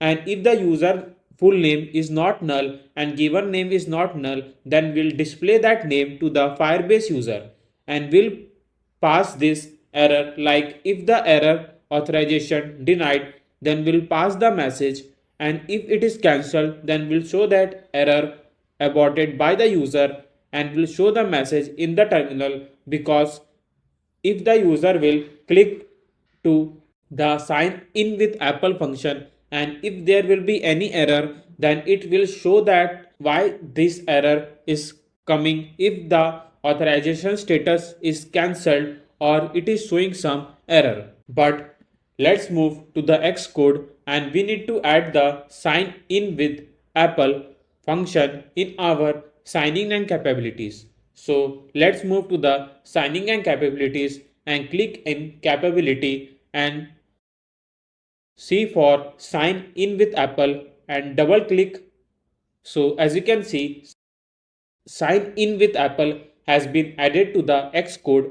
Now let's move to the login page again, and we'll wrap up with a gesture director, and in the gesture director we'll write auth methods dot sign in with Apple. So it is done. Now let's move to the terminal and we'll write flutter clean, then flutter run command to run the app in our emulator. So our app has launched successfully. Now let's test the Apple authentication here. So when I click to the Apple image, then it directly shows me the sign in with Apple with a Apple ID. Now click on continue, and this is my Apple ID. Now I'll click on continue with password, and here you can enter the password for the Apple ID you have and can click on in the sign in with button and can directly move inside the app by using the Apple authentication. So our Apple authentication part is also done. So on our today's video, I have teach you how to add the email, Google and Apple authentication with the help of Firebase.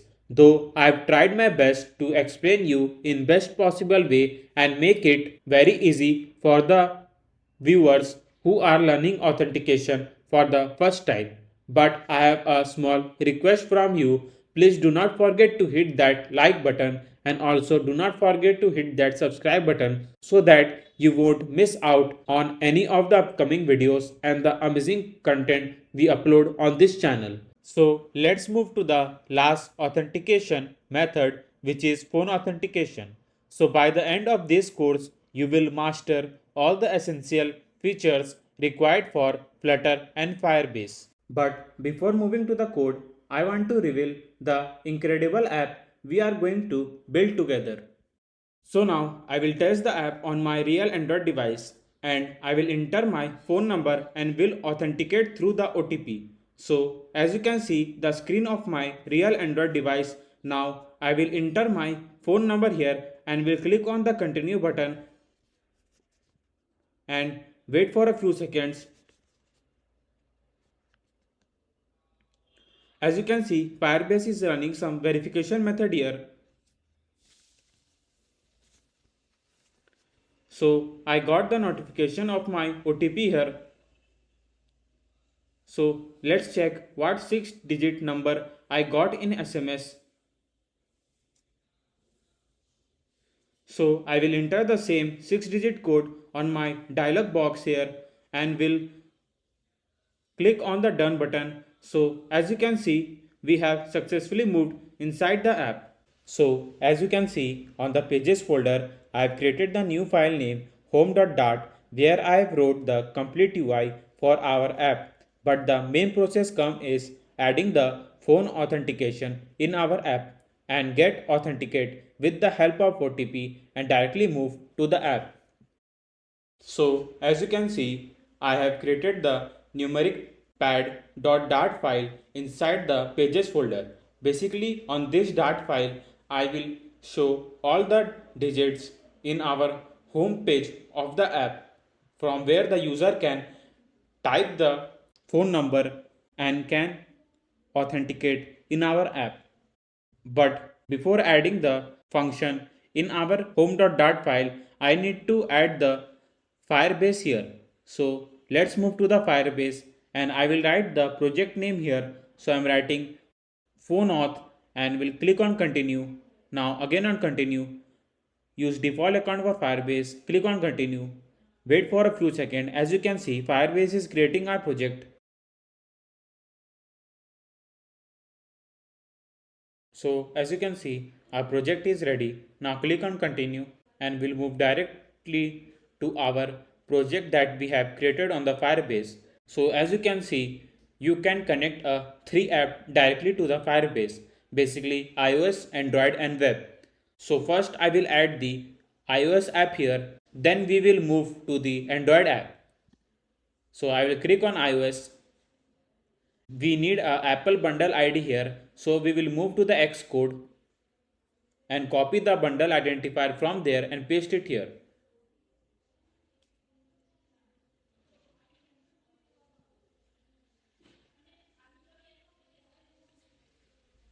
Move to the runner, click on signing and capabilities.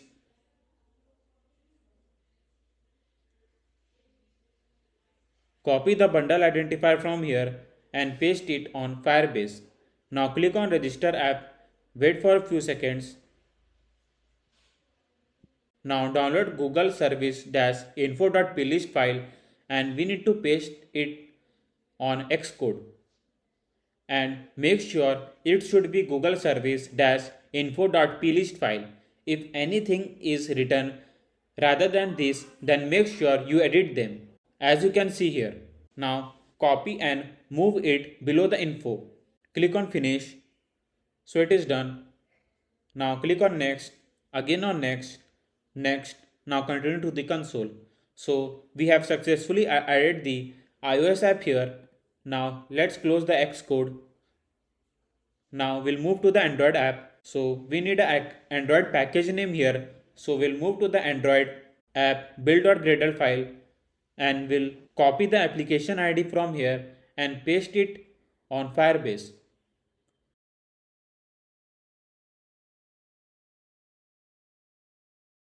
Now click on register app.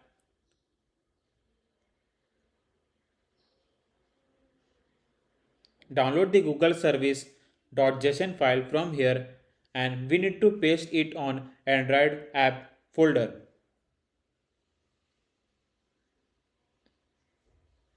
As I said below, it should also be in Google service.json file. If anything is written rather than this, then make sure you edit them.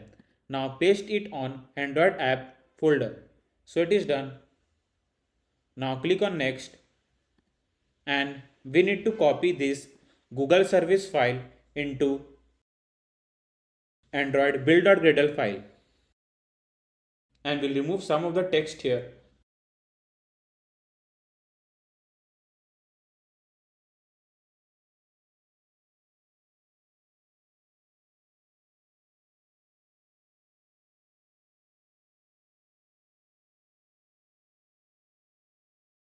So it is done.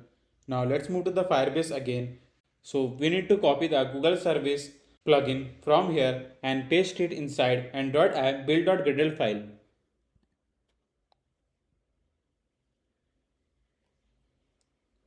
Now we need to add some dependency on the same folder.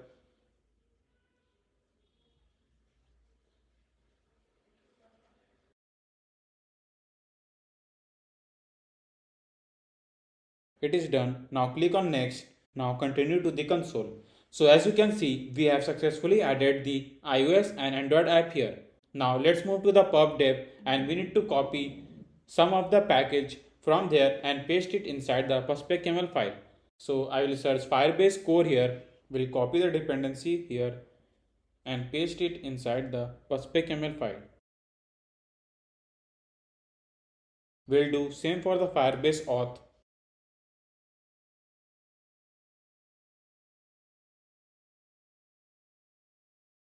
Now command S to run all the packages.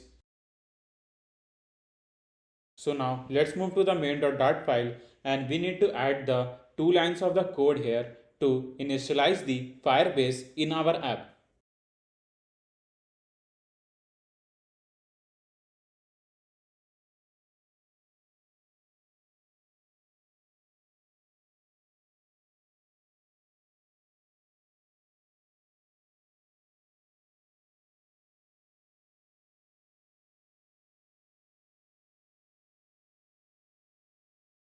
So now let's move to the home.dart file again and we'll add the function name sign in with mobile number here and we'll write some of the code to get authenticate in our app.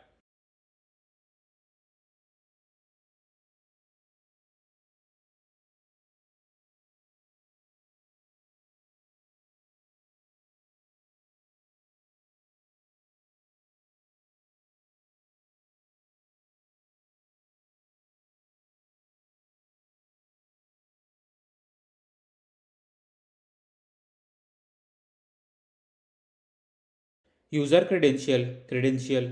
Basically, user credential will help us to get authenticate in our app. User, right? User, and we'll use a try function here and we'll await auth. So I forget to call the auth function here.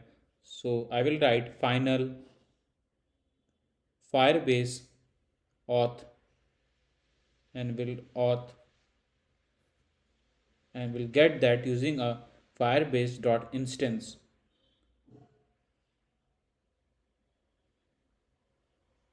Basically, this auth will help us to get the authentication in our app through the Firebase and we'll use auth.verify number to verify the number we have entered on this text field. Now, if verify is completed, then this function will be called here.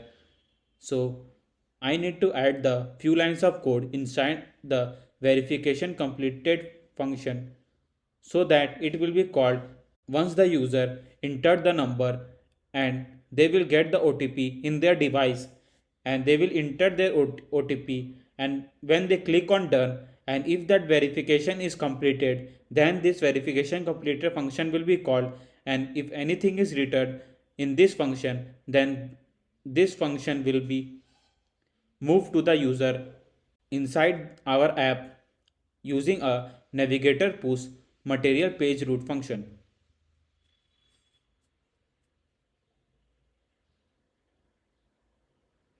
Context, and we'll move to the dart file name done here. Basically, done is something I have created just to move to the user inside the app. So if the verification is failed, then we want to print the error why the verification has been failed. So we can then look to that error and can solve our problem quickly and can authenticated authenticate in our app. So I want to print the error in my terminal section so that I can get why the authentication is creating some problem in our app. Now code send. Basically code send function is called whenever the user enter the phone number on this text field and he will click on the continue, then the code will be sent to his device. And here comes the code send function will be called when the code will be sent to his device. So we need to write some of the function inside the code send function so that it will be called whenever the code will be sent to the user device here.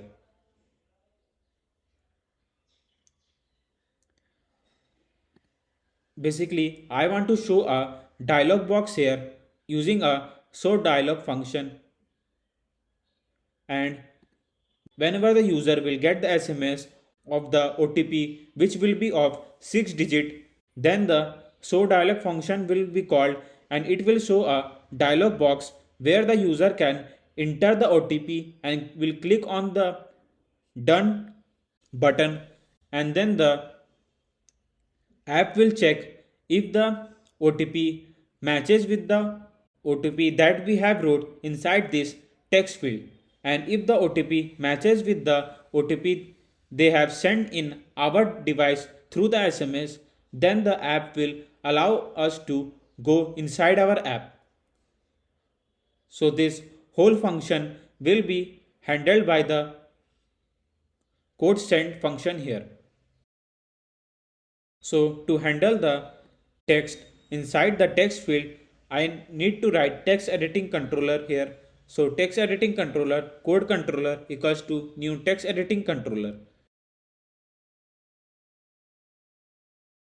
and we'll write a main axis size dot min. Basically main axis size covers the minimum space in the main axis side of the column. The reason for writing the barrier dismissible to false is because it prevents the user from dismissing the dialog by typing outside of it.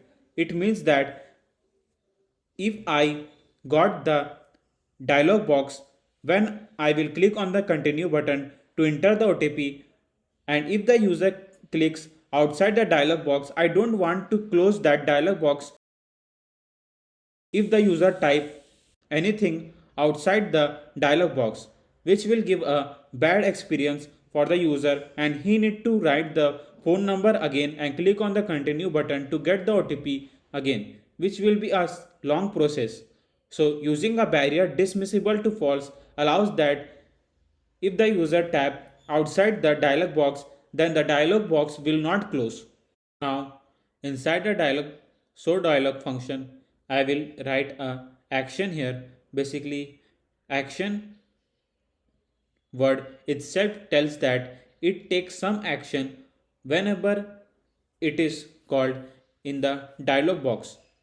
And inside the action, I will use a elevated button name done here, which will be allow us to check the OTP that we have entered on this text field and authenticate us using a phone authentication and directly move inside the app.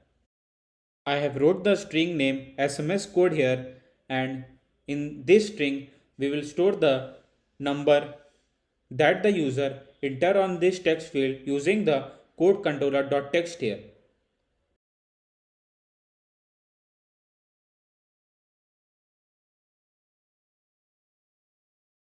Then we'll authenticate the user using a phone auth credential here.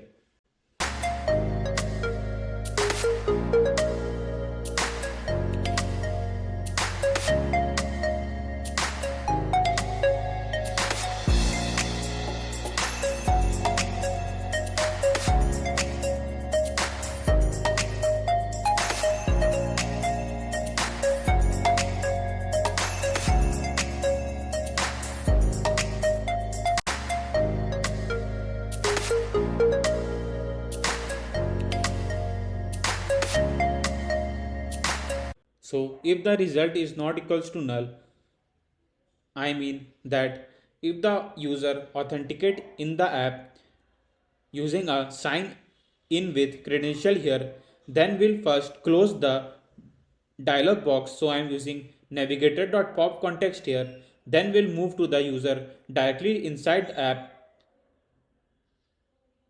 using a navigator push method here.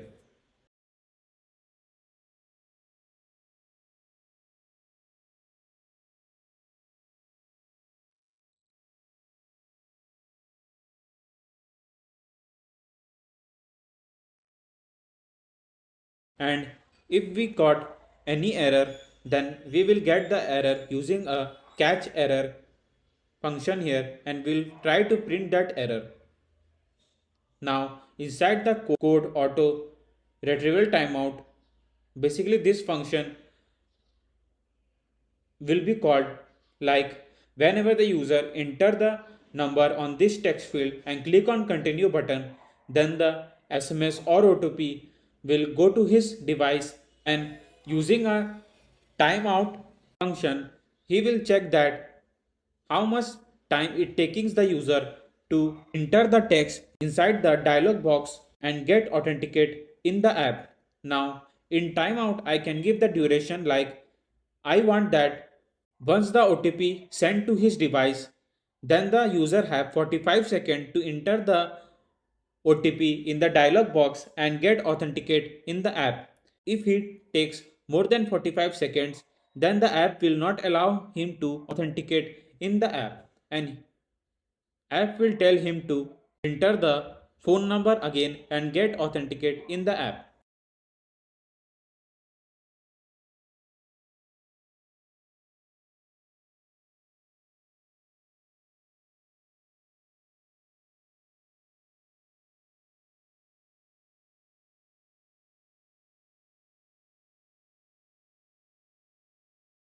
Now we'll move to the continue button, and inside the gesture director we'll call a sign in with mobile number function here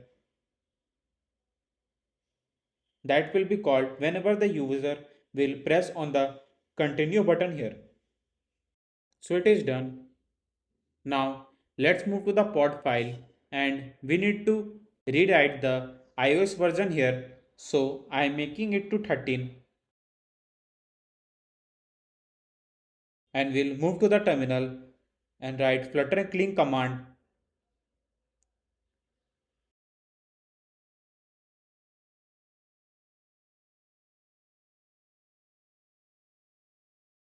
Now flutter pub get. But before running the app in our emulator, I need to add some of the function in our Xcode. So let's move to the Xcode. Basically, adding this function to the Xcode is very necessary to get the phone authentication in our app. Basically, this process is same what we usually do in the Google authentication. So if you are new to this channel, then I have made many more videos in Flutter Firebase authentication like email and password authentication and sign in with Google and Apple authentication too. So you can have the look at these videos too. You can find all the videos link in the description box. Now let's move to the Xcode, and we'll go to the Google service info.plist file, and we'll copy the reverse client ID from here, and we'll go to the info. Now just follow me what I am doing here to exact all that things what I will do inside the info file here.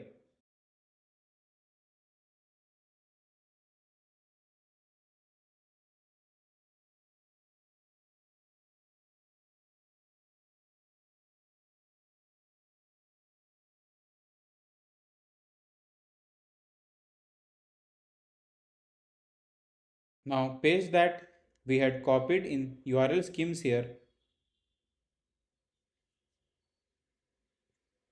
We are doing this all things just to get the authentication in our app. As I said, we need to do all these things in Google authentication too. You need to do all the things I have done here exactly. If you miss any of the things I have wrote here, then you will might face the error whenever you will run the app in your emulator or real device. But before running the app, let's move to the Firebase, and we need to enable the phone authentication in our Firebase. So we'll click on authentication, click on get started button, and we'll move to the phone, click on enable, click on save. So as you can see, phone has been enabled now. Now let's move to the app again, and we'll write flutter clean command again. Now flutter pub get.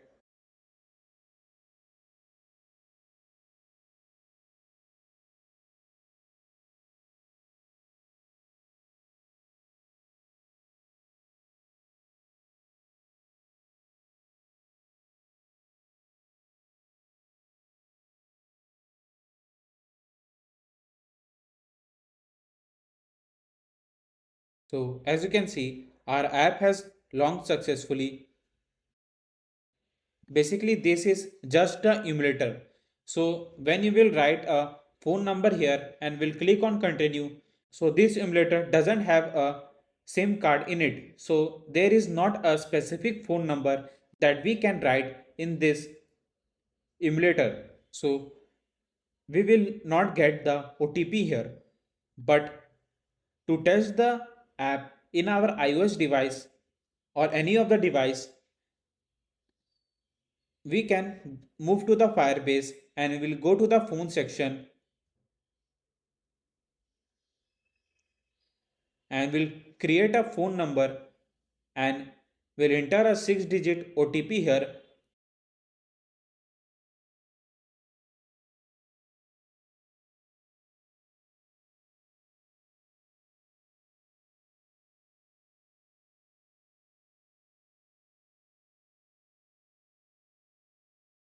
Sorry, I forgot to write one of the main function inside the verify phone number here. So inside the hot.verify phone number, we'll write a phone number function here and I will write my country code here and we'll add the phone number string where we have stored our phone number. Now we'll hot restart again and I will use the same phone number that we have added to the Firebase just for the testing purpose. We'll click on continue.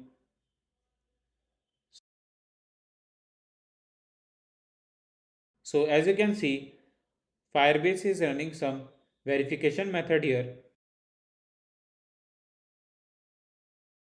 and we got the dialog box here and a text field. Now we need to enter the OTP here. So I'm writing 123456. Now click on done. So as you can see, we have successfully moved inside the app. So now I will test the app on my real Android device and I will enter my phone number and will authenticate through the OTP. So as you can see the screen of my real Android device. Now I will enter my phone number here and will click on the continue button and wait for a few seconds. As you can see, Firebase is running some verification method here. So I got the notification of my OTP here. So let's check what 6-digit number I got in SMS. So I will enter the same 6-digit code on my dialog box here and will click on the done button. So as you can see, we have successfully moved inside the app. And that's a wrap for today. Thank you so much for joining me on this exciting journey through the ultimate Flutter and Firebase course for beginner 2024. So I will request you all please show some support by hitting that subscribe button and let's be the part of this channel. First of all, it is totally free and secondly, you will learn lots of things regarding the Flutter and Firebase on this channel. So I have never seen any videos on the YouTube where they teach all these things together. That's why I decided you to provide all in one video. So once again, show some support by hitting that like and subscribe button. Until then, keep coding, keep having fun. I will see you next time. Thanks for watching.